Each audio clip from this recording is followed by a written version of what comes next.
Okay, these are questions about solutions, aqueous solutions, and calculating concentration or other values. So it's really important that you can convert between centimeters cubed and decimeters cubed. It's pretty straightforward. It's the same as milliliters and liters. So just get quick at moving the decimal place 3 spots.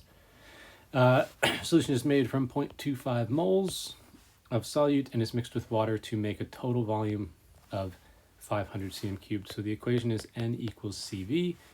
You can rearrange that. C is N over V, and then you're just dividing.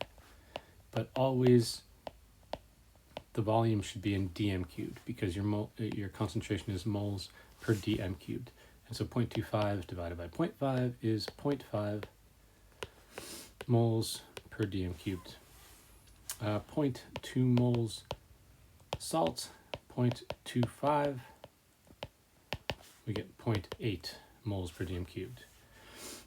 Grams of sucrose, and that's the molar mass, are needed to make this volume of this concentration. So if we're going to figure out mass, then we're going to need to figure out moles. And if we're going to figure out moles, we're going to use our C and our V. To get mass, we have our equation. Moles is mass over molar mass, so mass is equal to moles times molar mass.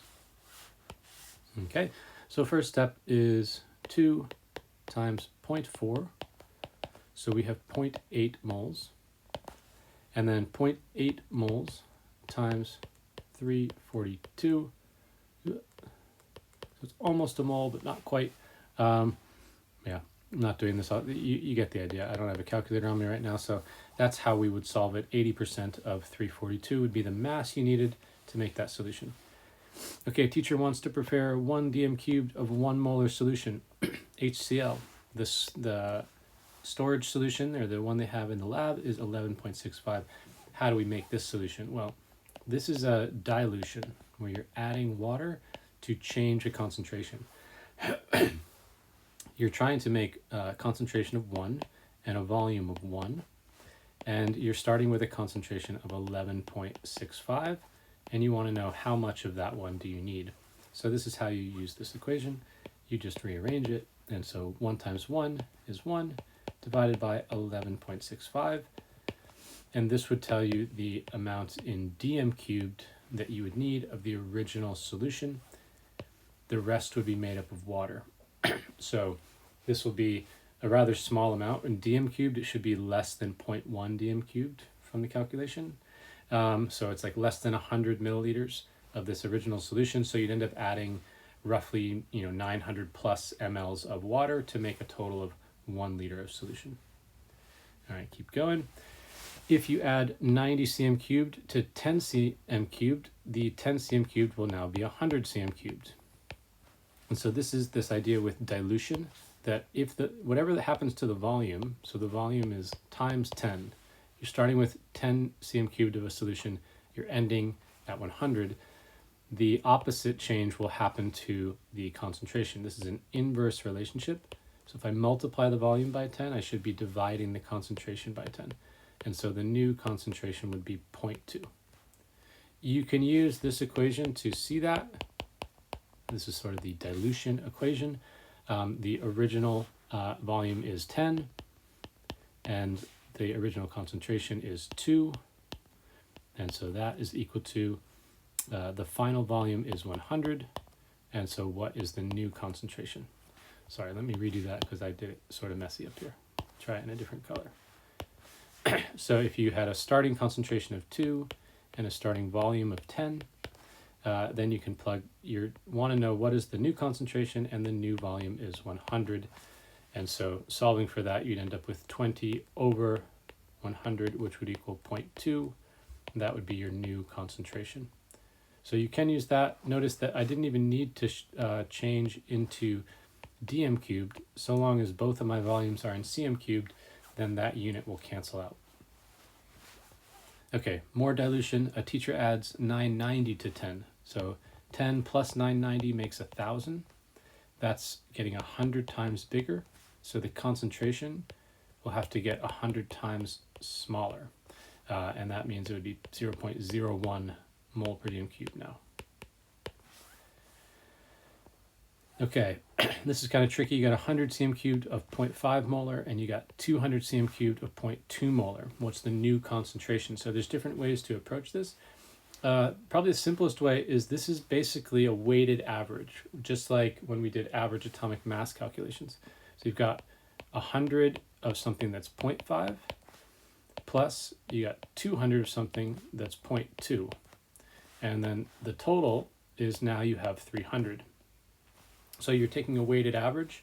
And so you can kind of tell that because there's more of the 0.21, there's twice as much of it, the average should be closer to the 0.21 than it is to the 0.51. What are we going to get? We'd get 50 and we'd get 40 and we'd get divided by 300. Let's see, so 90 divided by 300. Okay, so the end concentration would be 0.3 moles per dm cubed. Okay, another approach, which we basically did here, is you figure out the moles that you're getting from each, N equals CV. So you would do that twice to get the total moles, and then you would divide that by the total volume. We're essentially doing that here. This is volume times concentration, and then we're dividing it by total volume. So it's kind of the same, it's just two different ways of thinking about it, but this is a weighted average approach to solving that problem. Okay, a student obtains 0.1 moles per dm cubed solution of calcium nitrate. What's the concentration of nitrate ions? Well, this is just a mole ratio thing. When ionic compounds dissolve, they fully break apart, they fully dissociate into their ions. That means if this is your starting solid solute, you'll end up with these ions, aqueous, and so you can see that there's a 1:2 ratio between the calcium nitrate that you start with and the nitrate that you form. And so if the concentration of this is 0.1, then the concentration of the nitrates will be 0.2 because there's twice as many of them. So that's the answer there. Okay, this is another, let's see, 200 NaCl and 200 of 0.1 molar Na3PO4. All right, well, it's kind of that weighted average thing again, except that in this one, it adds an extra twist. The NaCl, there's only one Na in each NaCl, so it makes Na plus, makes Cl minus. That's a 1:1 ratio. With the Na3PO4, when this one breaks apart, you're going to get 3 NAs, and then you're going to get 1 phosphate. Okay, so in this one, it's a little bit different. The concentration of Na from the first one is 0.2, and the concentration of this was 0.1, but because it's a 3:1 ratio, the concentration of this, the sodium ions in this solution is 0.3. Then we can repeat what we did before. 0.2, and there's 200 cm cubed. 0.3, and there's 200 cm cubed. Well, since I'm adding equal amounts of each, I should get a concentration that's halfway in between at 0.25 moles per dm cubed. If I did out the math, 0.2 times 200, 0.3 times 200, and I would divide it by the total volume, which is 400, I should find that that's the concentration. The real trick to that one is spotting that this has a 1:3 ratio. So each sodium phosphate is actually giving you 3 times that many moles or 3 times that concentration of sodium ions. Okay, we don't have to do ppm anymore, so my bad on that. We should be able to do concentrations in grams per dm cubed and moles per dm cubed, and those we can convert back and forth with. Moles is mass divided by molar mass, so if you were given the molar concentration, you should be able to turn it into the grams by multiplying by the molar mass, and if you had a gram per dm cubed, you should be able to divide by the molar mass to get the moles. So if they told you that you had a concentration of 32 grams per dm cubed of oxygen, that's the same as 1 mole per dm cubed concentration of oxygen. So it's just a gram to mole conversion to go back and forth between them. And again, yeah, these are both, all these things are in this other unit of parts per million, which they have removed from the syllabus, so I'm going to skip over them now. Okay, Let's do a couple more and we're done. 100, and it has water added until it's 200. So go back to your dilution concept. We've done 2 times the volume, which means we're going to do 1/2 or divide by 2 the concentration. New concentration will be 0.5. Okay, a student has 500 of a 2 molar. She measures out 50 of it and adds water until the final volume is 250.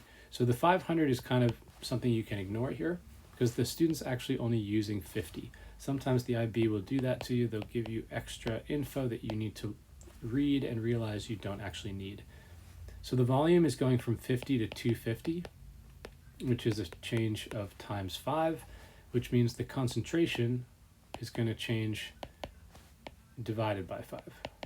So if we divide that by 5, we should get 0.4. Okay, student wants to create 100 cm cubed of 5 molar, and she's starting with a 10 molar. Since I want to half the concentration, I want to double the volume. So by what factor is she diluting? By a factor of 2. So what volume should she use? She actually should start with 50 cm cubed of the original. That way, when she adds water, another 50 cm cubed of water, she'll have doubled the volume and made a total of 100, which is what it said she wanted in the first place. And last, the student has 200 cm cubed of 1 molar. Explain what he should do to prepare 100 of 0.8. Okay, so if the math isn't easy and you're diluting, you go back to C1V1 equals C2V2. V2. The 2's are what you want to make, so I want to make 100 of 0.8 molar, and I'm starting out with 1 molar. Now the fact that I have 200 initially isn't really relevant because I'm not going to use all of that. So that's another one of those values that you're given but you don't need to use. You're trying to figure out how much you need to use. Well, 0.8 times 100 is 80, and divided by 1 is just 80, and so I would need to use 80 cm cubed of the original. I would add about 20 cm cubed of water until the total volume was 100, and then I would have made a 0.8 molar solution. Acids and bases are particular kinds of solutions, and we're going to look at those later.